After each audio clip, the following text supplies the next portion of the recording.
Now, from the area's leader in live local news, this is WYLN News, the area's #1 source of live local news and information in Luzerne, Schuylkill, Carbon, and Columbia counties. WYLN News starts now. Good evening, and thank you for joining us on WYLN News. I'm Preston Endress.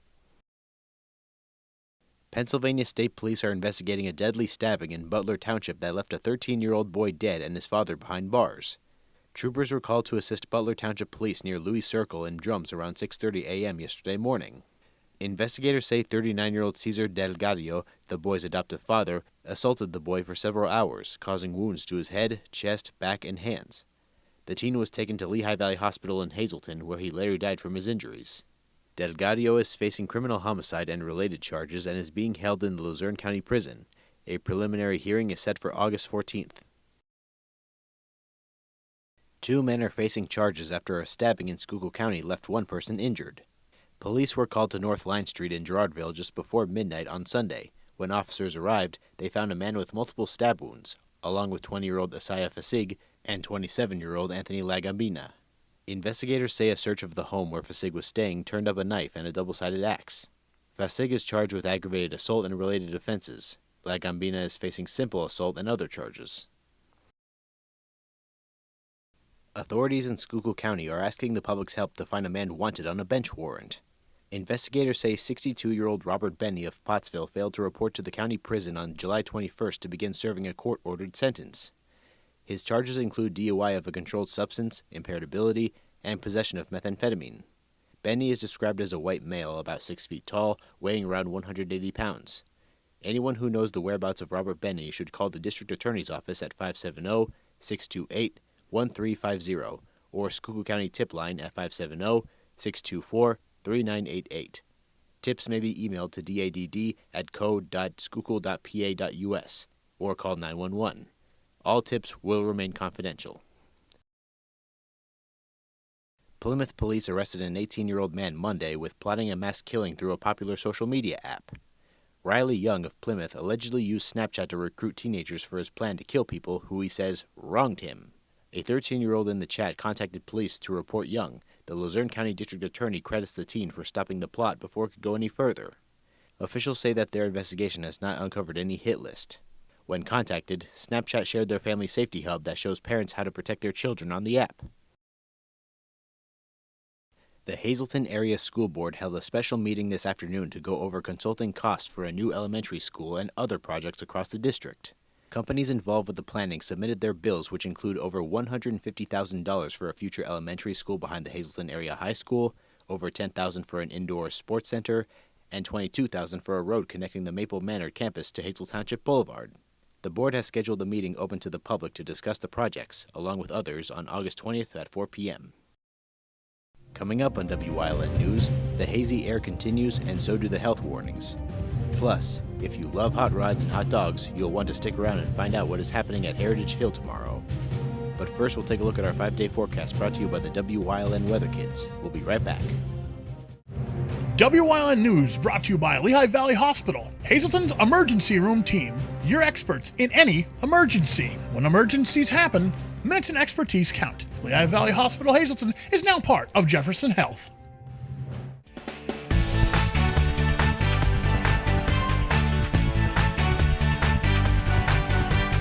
Hi, my name is Victoria and I'm 7 years old. Tomorrow the weather will be sunny.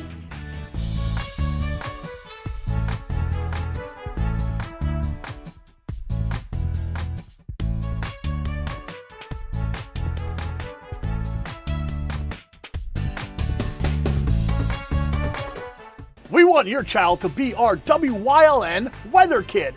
Your child can be our feature weather reporter of the day on WYLN News and WYLN social media posts, just by using your smartphone or any video recording device. It's easy. All ages are welcome, from toddlers to teens. To find out how, go to the weather section of WYLNTV.com or look for our post about it on the WYLN News Facebook page. Submit your Weather Kid video today. Hey, did you know WYLN posts news stories and other bonus content on social media all week long? The Weather Kids, fresh from the farm, everyday heroes, Let's Talk Sports, Feel Good Friday, daily news stories, and more. Visit WYLNTV.com, Facebook, and YouTube to check it out. WYLN, the local leader on social media. We're your local network.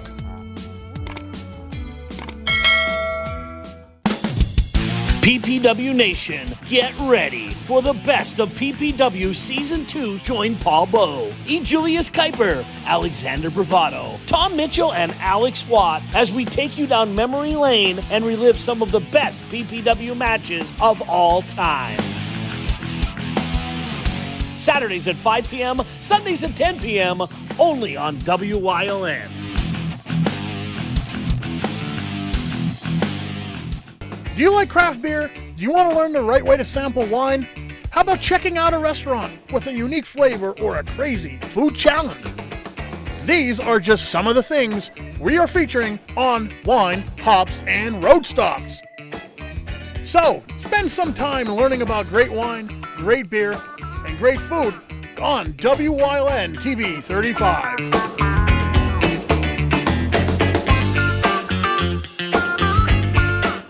Come shoot at Whitetail Preserve, 118 Boulevard Road in Bloomsburg. Their skeet, trap, and sporting clay fields are professionally designed, and all stations are handicapped accessible. Whitetail Preserve has resident shooting instructors certified by the NRA in shotgun, rifle, pistol, home safety, and personal protection in the home.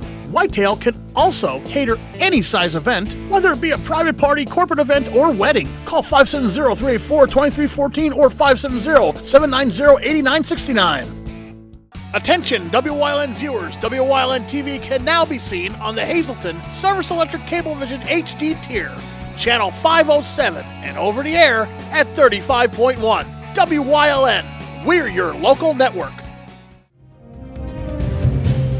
Welcome back to WYLN News. For the second day in a row, officials issued a code orange air quality warning for our area that is expected to expire at midnight Tuesday night. The Pennsylvania Department of Environmental Protection warns residents that haze and smoke from Canadian wildfires drifting into the state can negatively affect the health of children, older adults, and those with respiratory conditions. The department recommends those at risk to avoid heavy outdoor activity and encourages residents to voluntarily help reduce fine particulate matter air pollution. This includes avoiding the use of gas-powered lawn equipment, avoiding the open burning of leaves, trash, and other materials, and reducing wood stove and fireplace use. To check current conditions and warnings in your area, you can visit www.airnow.gov. Today is National Night Out, an annual community building campaign that promotes partnerships between neighbors and law enforcement, while also bringing neighbors together under positive circumstances. This event gives an opportunity for children and parents to see squad cars, various emergency response vehicles, along with a medical helicopter while learning about a wide variety of safety topics and partake in numerous interactive family-friendly activities. National Night Out was established in 1984 with funding from the Bureau of Justice Assistance of the U.S. Department of Justice. The program is administered by the National Association of Town Watch, a nationwide nonprofit organization. It is coordinated by local law enforcement and trained volunteers. Neighbors host block parties, cookouts, festivals, parades, safety demonstrations, seminars, youth events, and more. The National Night Out sends a message that neighbors are united and working together to keep their communities and each other safe. Bloomsburg is hosting this event at the Bloomsburg Fairgrounds from 5 p.m. to 8 p.m. The program will continue throughout the month in different cities. The National Night Out in Hazleton is August 22nd. For more information, visit natw.org. Today, Congressman Chris DeLuzio joined a bipartisan group of colleagues to reintroduce legislation for a Congressional Gold Medal Award honoring the brave and heroic women who served in World War II as members of the United States Army Nurse Corps and the United States Navy Nurse Corps. The other members of Congress leading this bill include House Republican Chairwoman Stefanik, Senator Daines, and Senator Baldwin. This bill recognizes the service and sacrifice of these nurses and aims to honor more than 59,000 Army nurses and 14,000 Navy nurses who volunteered during the war. It recognizes their service, devotion, and duty. The Heritage Hills Senior Community Center is ready for its event of presentation and food with hot dogs and hot rods. Hot Dogs and Hot Rods is Wednesday, August 6th from 6 p.m. to 8 p.m. On display, there will be classic era cars for all to see and admire, while also there's the opportunity to talk with other motor enthusiasts, and complimentary hot dogs and other foods can be enjoyed. Everything is courtesy of Heritage Hill. Donations towards the Alzheimer's Association will be collected at the event. Donations of any amount are greatly appreciated. Hot Dogs and Hot Rods is open to the public, so those interested must register by reaching out to Heritage Hill's Marketing Director, Rachel Tim. The number is 570-427-4500. Emails are tim@heritagehillsenior.com. Those who pre-register will have the opportunity to win a gift card for Advanced Auto Parts. The Heritage Hill Senior Community Center is located at 800 6th Street, Weatherly. So we have a beautiful meal for them today. The Northeastern Pennsylvania Philharmonic has announced their 2025 to 2026 season, presented by PNC. With music director Melise Brunette, this season contains an expansive array of unique musical experiences ranging from candlelit concerts to a battle of the bands to films live in concert, including Jurassic Park. This season's most recent shows are Bewitching Broadway on Saturday, September 27th at the Kirby Center in Wilkes-Barre, Candlelit Mozart Requiem 360 on Thursday, October 23rd at St. Stephen's Episcopal Church in Wilkes-Barre, Candlelit Mozart Requiem on Friday, October 24th at St. Luke's Episcopal Church in Scranton, and more. Ticket prices start at $29 for adults and $16 for students for most concerts, and they are available at nepaphil.org or by calling 570-270-4444. Coming up on Nescopex News Choice, we are calling out litterbugs on this week's Trooper Talk Tuesday. Plus, Wyln historian Chris Fulmer continues the path through history with part 2 of Milton. And stay right here on Wyln. We'll be right back.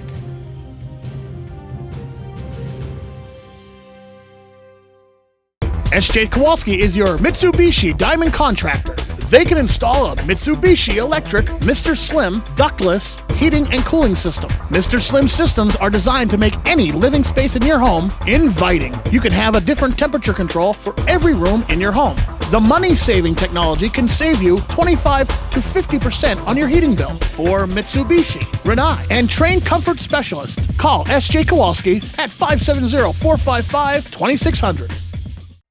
Something is out there. What it is, no one knows. However, since its first sighting, there have been numerous reports of strange lights in the night sky. Some say they are extraterrestrials, flying saucers. But to all of those seemingly unrelated uncertainties, there is one common thread.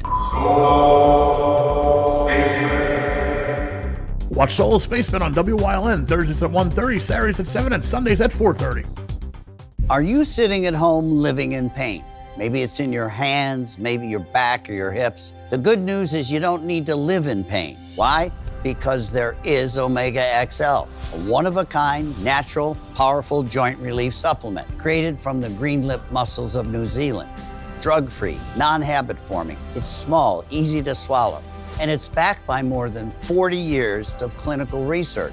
As I was getting older, my joints started to feel that wear and tear. But then I tried Omega XL and it changed my life. If you're experiencing daily aches and pains due to aging and overuse, try Omega XL and see the difference it can make in your life.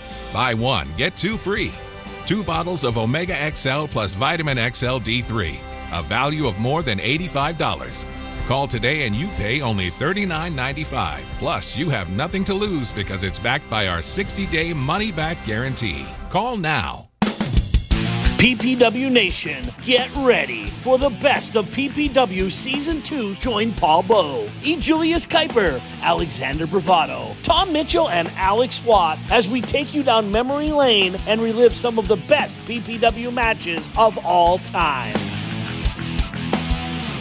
Saturdays at 5 p.m., Sundays at 10 p.m., only on WYLN.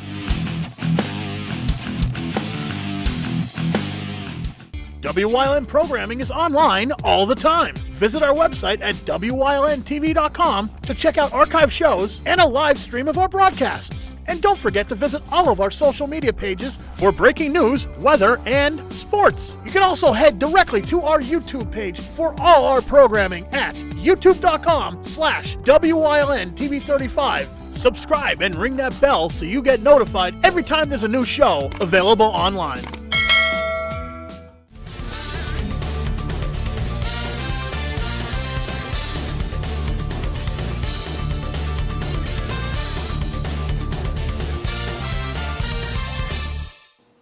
Hey everybody, it's Trooper Petrowski, Trooper and Public Information Officer here for another WYLN Trooper Talk Tuesday.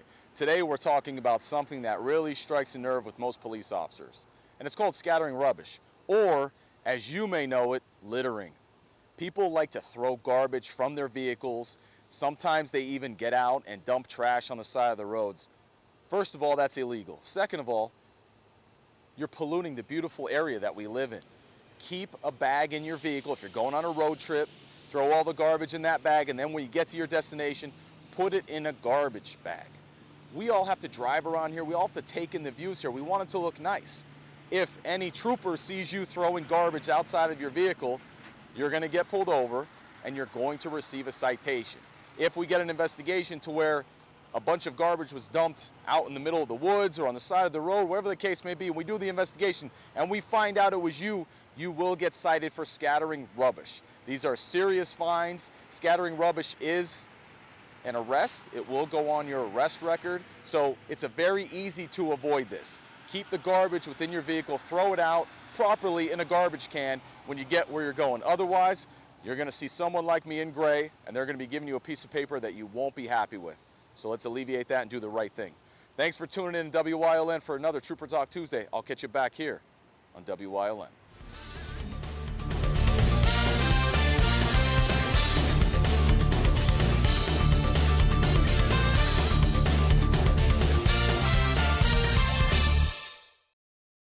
Come shoot at Whitetail Preserve, 118 Boulevard Road in Bloomsburg. Their skeet, trap, and sporting clay fields are professionally designed, and all stations are handicap accessible. Whitetail Preserve has resident shooting instructors certified by the NRA in shotgun, rifle, pistol, home safety, and personal protection in the home. Whitetail can also cater any size event, whether it be a private party, corporate event, or wedding. Call 570-384-2314 or 570-790-8969. Are you waking up in the morning with a sore jaw, headaches, maybe even ringing in your ears, all because you're grinding and clenching your teeth at night? That's exactly what was going on with me. I end up going to a dentist and he wants to charge over $600 for a night guard. That's when I found this, the Brooks Night Guard. This was a game changer. It's smaller than other night guards that I tried, which is a good thing because it doesn't make me gag.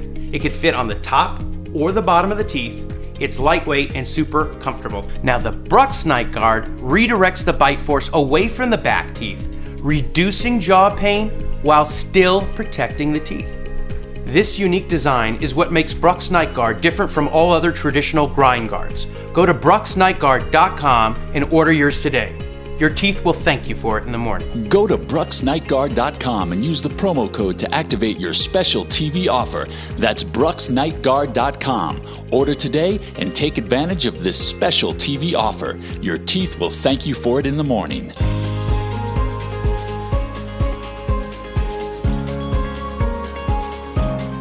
Hello, I'm WYLN historian Chris Fulmer. Pennsylvania's communities are filled with interesting history. Come with me as we discover the people, events, industries, and other historic facets of local towns.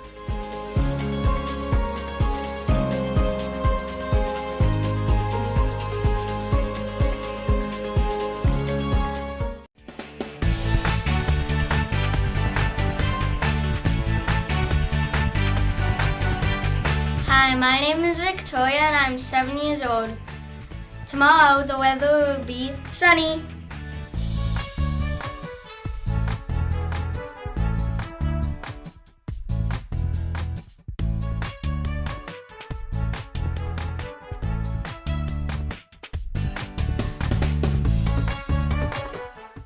A Path Through History is sponsored by the Old Jail Museum, 128 West Broad Street in Jim Thorpe. Call 570-325-5259 or visit them online at theoldjailmuseum.com.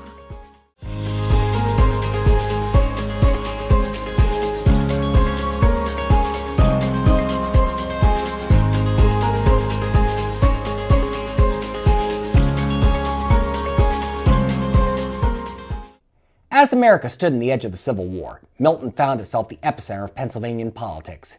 James Pollock had been born in Milton in 1810. A graduate of Princeton, he practiced law in Milton before being elected to the U.S. House of Representatives in 1844, where he would serve 3 terms.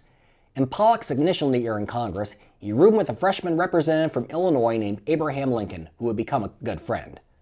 Pollock was a strong supporter of telegraph technology and was a driving force in getting congressional funds to build the first telegraph line.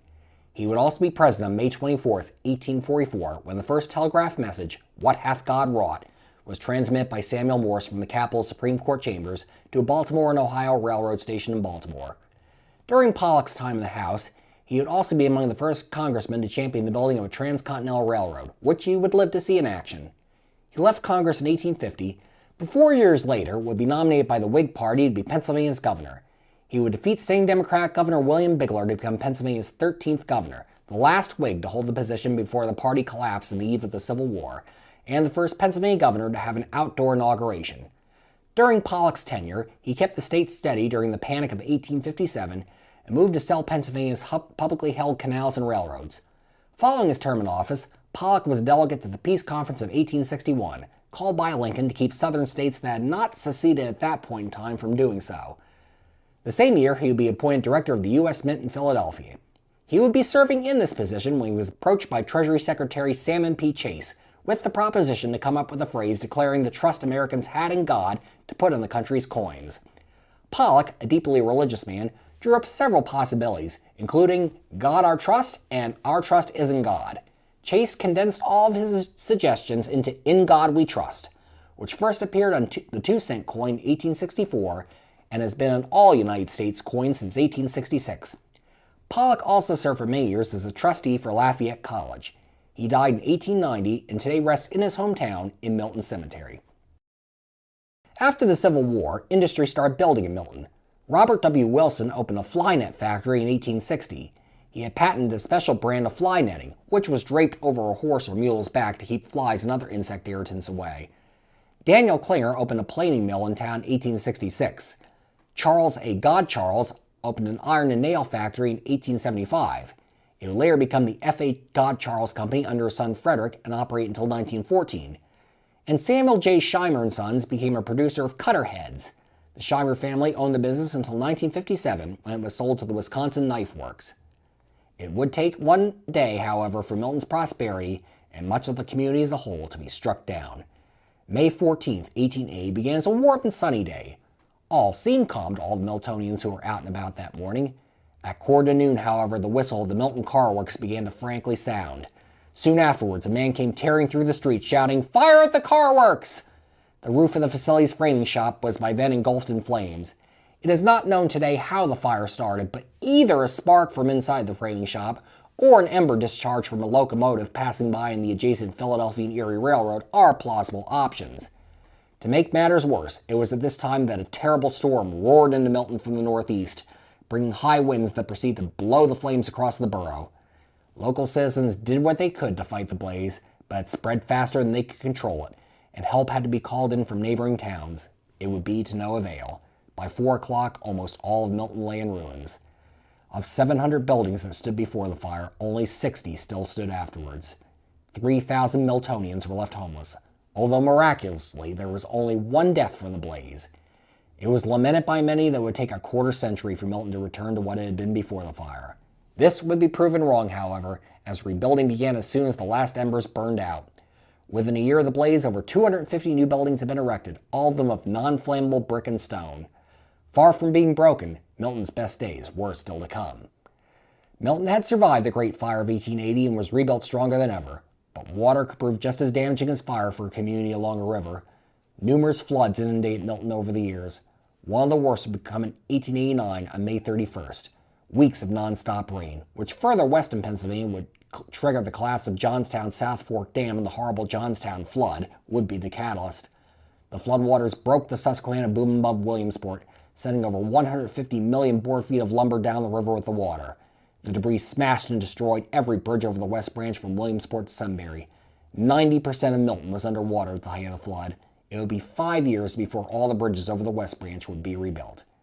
Businesses would recover well in Milton, though.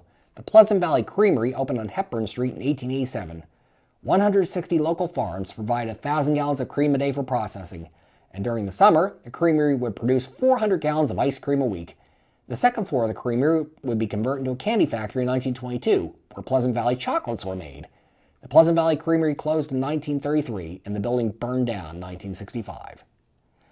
Football was beginning to gain its first burst of popularity in the late years of the 19th century.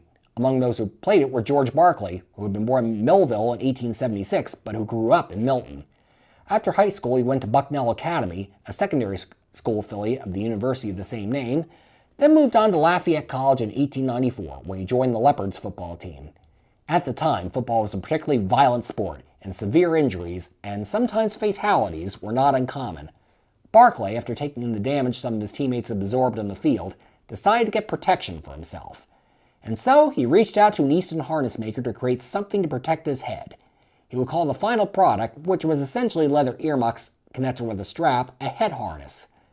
Some believe this was the very first football helmet, and while there is inconclusive evidence to support this claim, it is undisputed that Barkley was one of the first players to wear a helmet. He would give his creation a big boost of publicity in 1896 when he'd wear it while scoring the winning points against the powerhouse University of Pennsylvania squad. Barkley dropped out of Lafayette the following year after a dispute over his eligibility and turned to playing baseball. He had a strong season with the St. Louis Cardinals in 1902, but was gutted by malaria the following season and was never the same player again. Barkley became a dentist in Philadelphia after his playing days. He died in 1909 following appendix surgery. George Barkley rests today in Easton's Easton Cemetery.